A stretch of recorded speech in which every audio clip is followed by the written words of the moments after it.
बिस्मिल्लाहिर्रहमानिर्रहीम। आप देख रहे हैं ABC news Urdu. Gold rate in Pakistan in 5 November 2021। आज 5 नवंबर है और आज हम आपको गोल्ड के रेट शेयर करने लगे हैं। 24 कैरेट का जो गोल्ड रेट है पर तोला 1,16,000 रुपये है। 22 कैरेट है 1,06,633। 21 कैरेट है 1,01,500 और 18 कैरेट का है 87,000 रुपये का।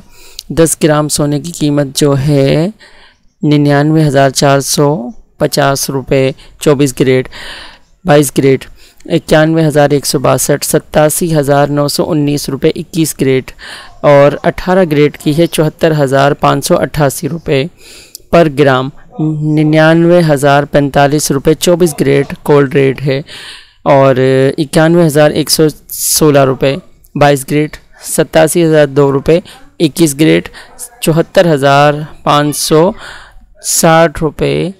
18 कैरेट। ये गोल्ड रेट हैं 5 नवंबर 2021 बरोज़ जुम्मा।